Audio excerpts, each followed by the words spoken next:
अपना razor tool. ठीक है। ये क्या करता है दोस्तों कि आपकी जो भी कुछ क्लिप है उसमें कट्स लगाने हैं। ठीक है। ये बहुत ही काम का टूल्स है। ठीक है, काफ़ी इंपॉर्टेंट टूल है। इसकी ज़रूरत पड़ेगी आपको बहुत ज़्यादा। तो कहीं पे भी कोई भी क्लिप है जहाँ पे आपको अननेसेसरी कोई पार्ट लग रहा है उसको हटाना है, तो आप वहाँ पे कट लगा सकते हैं और उसको हटा सकते हैं। दूसरी वीडियो में से या फिर दूसरी कोई क्लिप में से भी आप कट करके वहाँ से उठा के वहाँ पे जॉइन कर सकते हैं, कंबाइन कर सकते हैं।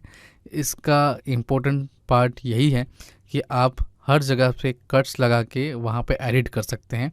ठीक है, तो चलिए शुरू करते हैं। दोस्तों मैं यहाँ पे एक ये वीडियो ले रहा हूँ। ठीक है, जिसका सीक्वेंस रेडी हो चुका है। इसके बाद मैं कुछ और भी वीडियो ले लेता हूँ। रेज़र टूल को बेसिकली आप काफ़ी तरीके से यूज़ कर सकते हैं। अगर आप थोड़ी सी क्रिएटिव हो जाएं, आप थोड़ा सा क्रिएटिव सोच सके तो उसको और भी अच्छी तरीके से यूज़ कर सकते हैं। कहीं पे गैप लाने के लिए, मतलब कहीं पे आपको ब्लैंक छोड़ना है तो वहाँ पे भी इसका बहुत अच्छा यूज़ हो सकता है। इवन आपको ब्लिंक इफेक्ट देना है तो उसके लिए भी आपको इसकी ज़रूरत पड़ेगी। ठीक है, लेकिन अभी आज फ़िलहाल के लिए हम उसको सिर्फ एज अ कट किस तरह से करना है उसके हिसाब से ही देखेंगे। तो यहाँ पे मैं अनलिंक कर लेता हूँ और इसकी ऑडियो जो है वो अभी फ़िलहाल के लिए हम हटा देते हैं और जूम इन कर लेता हूँ मैं। ठीक है, अब यहाँ पे मुझे ये वीडियो थोड़ी सी इसमें कट चाहिए। ठीक है, क्योंकि ये एंगल जो है ये थोड़ा सा मुझे सही नहीं लग रहा। मैं चाहता हूँ कि मेरी वीडियो जो है वो यहाँ से स्टार्ट हो। ठीक है, और फिर ये पार्ट जो है ये भी मुझे नहीं चाहिए, बस मुझे यहाँ तक का चाहिए। ठीक है, तो जहाँ पे भी कोई भी चीज़ आपको नहीं चाहिए वो यहाँ तक है। ठीक है, और एक एक फ्रेम का इम्पोर्टेंस है दोस्तों। तो यहाँ पे आप फ्रेम के हिसाब से आप यहाँ पे प्ले करें। और यहाँ से मैं इसको कट करना चाहता हूँ, तो कट करने के लिए थोड़ा सा जूम इन कर लेता हूँ ताकि आपको अच्छे से दिखाई दें। ठीक है, ये रहा अपना रेज़र टूल। ठीक है, इसको सिलेक्ट करना है और यहाँ पे जाके आपको सिर्फ क्लिक कर देना है। ठीक है, ये जैसे ही क्लिक करेंगे एक ही क्लिप के दो पार्ट हो चुके हैं दोस्तों। ठीक है, अभी आप इस दोनों को इंडिविजुअली मूवमेंट दे सकते हैं, इंडिविजुअली आप इफेक्ट दे सकते हैं। ठीक है, एक ही वीडियो है लेकिन इंडिविजुअली इफेक्ट दे सकते हैं आप इस पर। ठीक है, ओके, तो अभी इसका और इसका जो बिहेवियर है दोनों को अलग रहेगा। अगर आप चाहेंगे तो यहाँ से ट्रिम भी कर सकते हैं इस चीज़ को, है ना, एक्सपेंड भी कर सकते हैं। और अभी फ़िलहाल के लिए मैं इसको डिलीट करना चाहता हूँ, तो ये हो गया है अपना डिलीट। और यहाँ पे मुझे पीछे की साइड से भी कुछ चीज़ जो है वो हटानी है। जैसे कि ये आ गया, इसका ये एंगल है और यहाँ तक ही रखना है मुझे। ये जैसे ही नज़दीक आ रहा है कैमरा से मैं ये चीज़ हटा देना चाहता हूँ। ठीक है, तो ये पार्ट भी हम डिलीट कर देंगे। तो रेज़र टूल से मैं यहाँ पे इसको कट कर दिया और इसको अपन कर देते हैं डिलीट। ओके, तो मेरे पास ये पार्ट हो चुका है। अब यहाँ पे इसको लेके आते हैं और सिमिलरली मैं इसमें से भी कुछ पार्ट हटाना चाहता हूँ। फॉर एग्ज़ाम्पल ठीक है, ओके, यहाँ से। ओके, तो इसको भी हमने यहाँ पे कट कर दिया। ठीक है, और इसको डिलीट कर दिया। ये कुछ एक और ये दो तीन, बस यहाँ तक रखते हैं। और या फिर मैं इसको यहाँ तक रखता हूँ। ठीक है, ये हो गया आपका। अब इसको मैं रखना चाहता हूँ, इसको डिलीट नहीं कर रहा। ठीक है, यहाँ पे कंबाइन कर दी हमने और इसके बाद मैं इसके पीछे एक और वीडियो लगाना चाहता हूँ। ठीक है, जो कुछ ऐसी रहेगी ये। ओके, अब ये वीडियो देखो थोड़ी लंबी है तो इसके ऊपर मैं रख दूंगा तो वो हट जाएगा, वो डिलीट हो जाएगा, वो जो क्लिप मैंने छोड़ा हुआ है। तो ध्यान रखें, ये अगर ओवरलैप हो रहा है तो मत करें ऐसा। आप यहाँ पे ऊपर की ट्रैक में छोड़ दें, वीडियो थोड़ी लंबी है वो। ठीक है, अब यहाँ पे इसका जो वीडियो है, और हमेशा याद रखिएगा कि यहाँ पे जो ट्रैक 1 है वो हमेशा बेस पे, मतलब नीचे रहता है, उसके ऊपर ये है। तो ऊपर की तरफ जो वीडियो रहेगी वो दिखाई देगी, नीचे वाली दिखाई नहीं देगी। ओके, बिकॉज दोनों की विड्थ साइज़ के हिसाब से वीडियो की सिमिलर हैं इसीलिए। ठीक है, अब मैं इसमें से कौन सा पार्ट लेना चाहता हूँ, मान लो कि मैं यहाँ से ये पार्ट लेना चाहता हूँ। ठीक है, यहाँ से स्टार्ट करते हैं।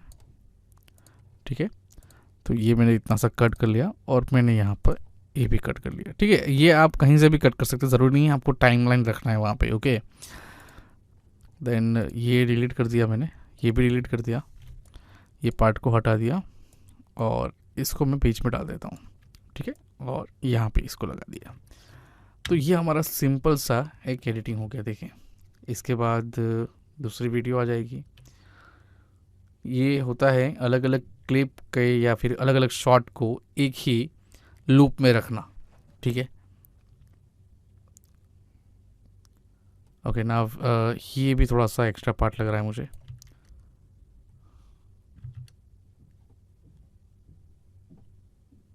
यस, यहाँ से मुझे इसको कट कर देना है। ठीक है, तो ये भी हटा दिया हमने, इसको भी डिलीट कर देते हैं और इसको यहाँ पे ज्वाइन कर देते हैं। ठीक है, यस, ओके। तो ये हिसाब से हम एडिटिंग कर सकते हैं रेजर टूल से। एक और टूल है दोस्तों यहाँ पे, स्लिप टूल। अब ये स्लिप टूल क्या करता है इसके बारे में समझते हैं। तो ये जो है वो अपनी जो वीडियो रहती हैं उस वीडियो की डेटा में अगर मैं चाहता हूँ कि यहाँ से कुछ ट्रिम कर दूँ, ठीक है, समझ लो कि मेरे पास एक वीडियो है और यहाँ पे मैंने इसको कट कर दिया। फॉर एग्जांपल रेजर टूल से मैं कट कर देता हूँ। ठीक है, और इसको डिलीट कर दिया। एक और वीडियो को लेके आ जाता हूँ मैं, इसको मैंने रख दिया यहाँ पे। ओके, और इसके पीछे एक और वीडियो रख देते हैं। अब ये वीडियो रख रहा हूँ मैं।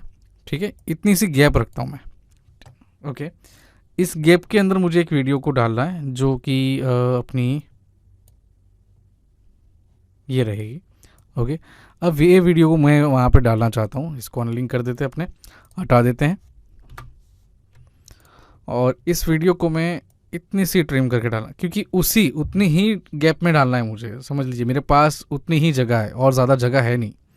ओके, मेरे पास उतनी ही जगह है, उसके अंदर ही मुझे उस वीडियो को बिठाना है। ठीक है, उसके अंदर फिर जितना भी डेटा आ सके या फिर जितना भी प्रीव्यू दिखाई दे वो चलेगा, लेकिन मैं इससे ज़्यादा बढ़ा नहीं सकता। ऐसी सिचुएशन हो सकती है दोस्तों। ठीक है, तो यहाँ पे इसको मैंने फिट किया। ओके, अब यहाँ पे क्या हो रहा है कि ये जैसे ही अपने यहाँ पे देख रहे हैं तो ये वीडियो जितनी दिखनी चाहिए। ठीक है, अब मैं चाहता हूँ कि इसमें ये जो चीज़ें हैं ये थोड़ी सी जो है वो ऐसी दिखाई दे कि उसकी अंदर की जो चीज़ें हैं जो हैं, है ना, मैंने दोनों तरफ से वीडियो को ट्रिम किया है दोस्तों, है ना, लेकिन उसके अंदर डेटा तो है। वो जो जितनी क्लिप है उसकी उतनी ही ड्यूरेशन है। ठीक है, अब वो ड्यूरेशन में इस विंडो के अंदर ला सकता हूँ। फॉर एग्जाम्पल कि मेरे पास एक ये विंडो है। ठीक है, अब ये विंडो है, इसका इतना सा पार्ट है विंडो। ठीक है, तो उस विंडो के अंदर ये जितना गैप है उसके अंदर जितना दिखाई दे रहा है वही आपको दिखाई देगा। अब मैं चाहे इसको इतना हटा लूँ या फिर इतना हटा लूँ, पर यहाँ पे जो पिक्चर रहेगी वो आपको दिखाई देगी। मतलब आपकी जो विंडो है उसके अंदर जितनी पिक्चर्स हैं वही दिखाई देगी। कैसे दिखाई देगी, तो इसको अगर मैं लेफ़्ट की तरफ ड्रैग करूँ, देख रहे हैं आप। ठीक है, तो ये वो फ्रेम आ जा रहा है। अब यहाँ पे 4 वीडियो प्रीव्यू दिखाई दे रहे हैं। फर्स्ट वाला जो ऊपर टॉप में दिखाई दे रहा है छोटा सा, वो पहली वाली जो क्लिप हमने एडजस्ट करी है वो है। और लास्ट में जो वीडियो है, लास्ट में जो क्लिप है वो ऊपर के टॉप में राइट साइड पे दिखाई दे रही है। ठीक है, नीचे की तरफ जो 2 प्रीव्यू आपको दिखाई दे रहे हैं बड़े से, वो आपको स्टार्ट फ्रेम और एंड फ्रेम दिखाई दे रहा है बीच वाली क्लिप के। ठीक है, कि स्टार्ट कहाँ से हो रहा है उसका और एंड कहाँ से जाके हो रहा है, वो आप अच्छे से एडजस्ट कर दें या फिर मैच कर दें, जैसे कि मैंने ये कर दिया है। ठीक है, तो मेरा स्टार्टिंग भी वो खड़ा हुआ बंदा है और एंड भी मैंने मैच करा दिया है। इस हिसाब से मैं इसको एडजस्ट कर सकता हूँ स्लिप टूल के द्वारा। ठीक है, इसके बाद दोस्तों टूल्स हैं अपने पास, पेन टूल। ठीक है, ये भी काफ़ी इम्पोर्टेंट टूल है वैसे। इसका क्या काम है वो मैं बता रहा हूँ। तो इसके लिए अपने को चाहिए ऑडियो ट्रैक लेके आ जाते हैं अपने।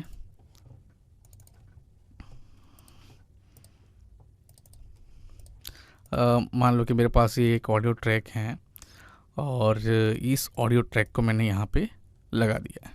ठीक है, अब जितने भी टूल्स है दोस्तों, ये रेजर टूल वगैरह वो आप ऑडियो पे भी यूज़ कर सकते हैं। ठीक है ना, तो अगर मैं इसको प्ले कर रहा हूँ,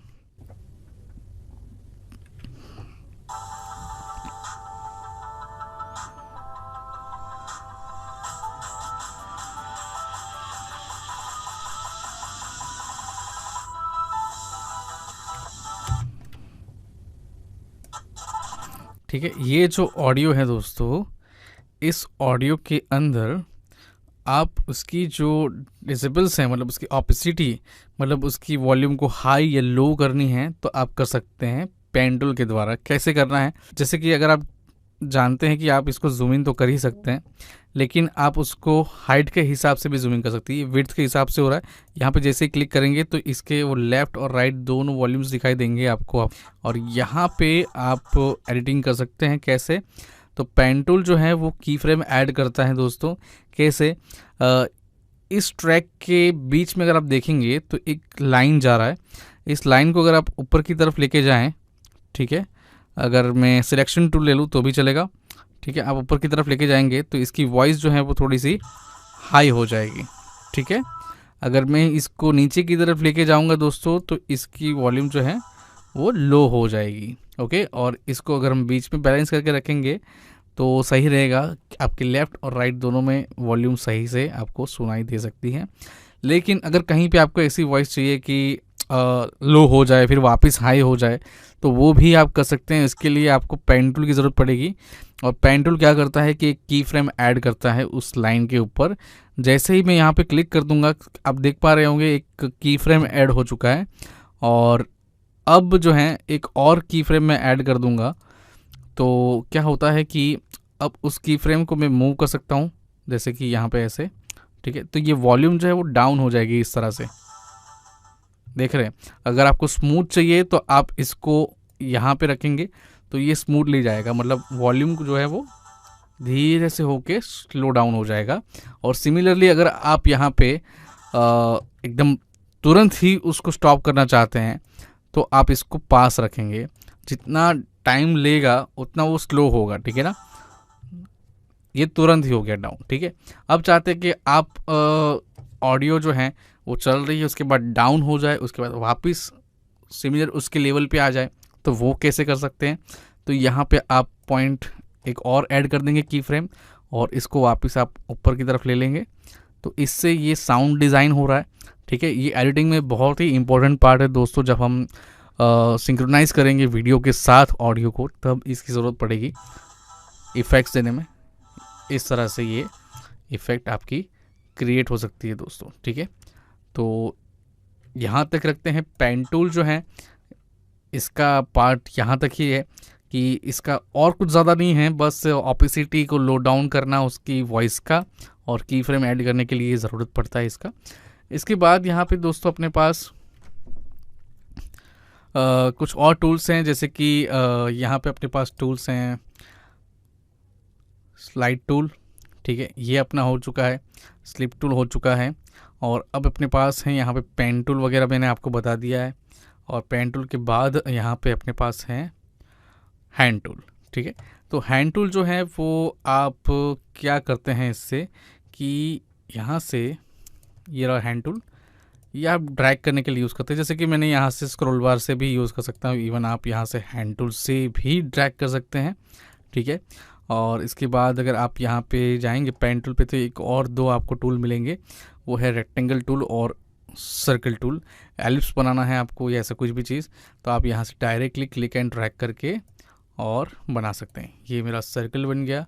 ये ग्राफिक पार्ट है दोस्तों। ग्राफिक के बारे में मैं और भी आगे जाके आपको बताऊंगा कि किस तरह से ये कर सकते हैं। ठीक है, लेकिन अगर आपको रेक्टेंगल बनाना है, जैसे यहाँ पे नीचे की तरफ मैंने यहाँ पे कुछ लाइन रख दिए, और अगर मैंने जाके ऊपर टैक्स रख दिए, तो इसको जो एक बैनर लगाना है, आपको कुछ टैक्स की नोटिफिकेशन जा रही है, वार्निंग जा रही है, ऐसा कुछ भी दिखाना है, तो वो सब के लिए आपको ग्राफिक्स की ज़रूरत पड़ती है। तो ग्राफिक्स आप क्रिएट भी कर सकते हैं, दो शेप या उससे ज़्यादा भी हो सकते हैं। ऐसा ज़रूरी नहीं है कि आपको रेक्टेंगल या सर्कल ही बनाना है, आप कस्टमाइज शेप भी बना सकते हैं। कैसे बनाएंगे, किस तरह से यूज़ करेंगे, उसके बारे में हम आगे जाके डिस्कस करेंगे। और इसके बाद यहाँ पे आप देखेंगे तो ज़ूम टूल है, ठीक है, जिससे आप ट्रैक को ज़ूम कर सकते हैं, है ना। उसके बारे में मैंने आपको यहाँ से भी बताया हुआ कि यहाँ से भी जूम इन होता है। सिमिलरली आप यहाँ से टूल्स के हिसाब से भी कर सकते हैं। इसके बाद यहाँ पे आपको मिल जाता है दोस्तों टेक्स्ट टूल। टेक्स्ट टूल जो है वो आपको टाइप करने के लिए है। जैसे कि आपको यहाँ पे क्लिक करना है और टेक्स्ट आप जो भी कुछ टाइप करना चाहते हैं, जैसे कि मैंने जैसे आपको बताया कि मुझे वार्निंग लिखना है, ठीक है,